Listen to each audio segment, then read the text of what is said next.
So I'm responding to events subsequent to my first post on this issue to do with Dr. Rahman.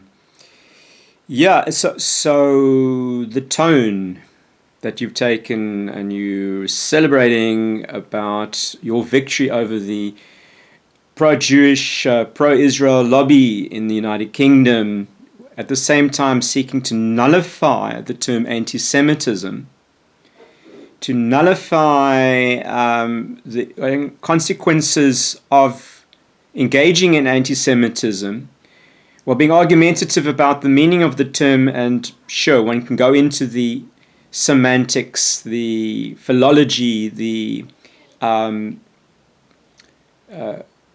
provenance of that term, and I've already done that. What I wish to address here right now is a similar tone that I've noticed when it comes to people like Naledi Pandor, our former foreign minister, and it seems to be repeating itself across the globe, where you label me an infidel, or when I'm in the Middle East, I'm a kafir. And what I hear is that you're calling me a kafir. You're calling me, literally, my identity is null and void in your district, in your world. That I should not be offended by your statements about Jewish supremacy, which are conspiratorial. That your defense of that trope is to launch an attack on the word and term anti-Semitism.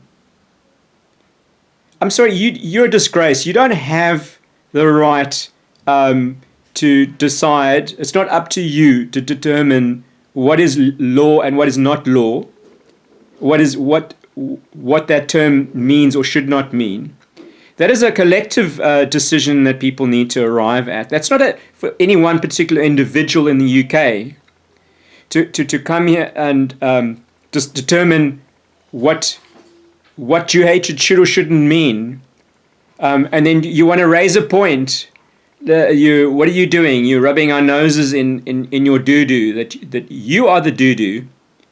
It's a disgrace to be confronted with this level of antagonism on a Saturday when I've just reviewed the material, some of it, of October, the Saturday of October massacre.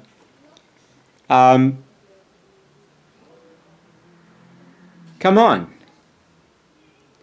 How is it even possible to arrive at a situation where the United Nations report on genocide has to paint an offensive campaign on that date, on a Jewish holiday?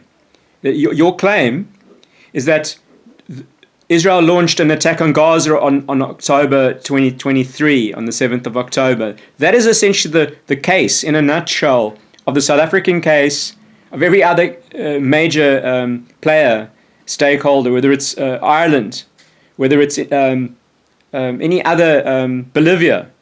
All those people who've joined and signed up onto that case have arrived at this weird inverse reality in which there's a new physics involved, a new physics that essentially removes the Yeshuv, the old Yeshuv, the Jews who existed prior to Zionism.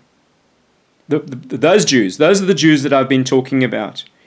As a Jew, I have an affinity to the Jews who exist prior to Zionism in the Middle East. And you are wanting to wish those Jews away.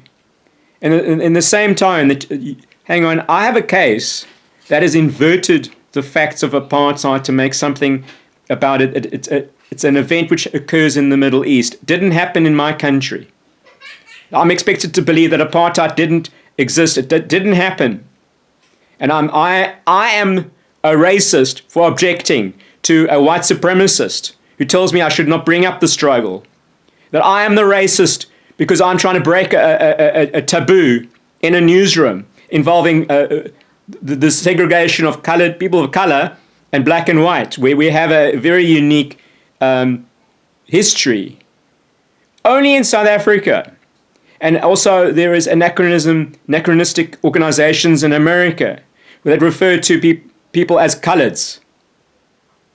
You do not find a person in Britain being labeled a colored because they've decided that they're different from Africans, or they're different from that there's a segregationist, racialized view of society.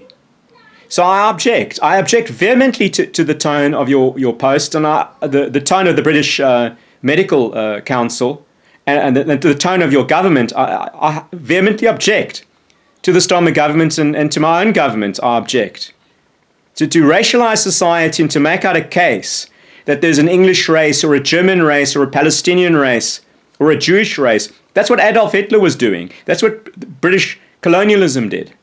That's what the United States was doing under segregation. So I'm going to leave it at that.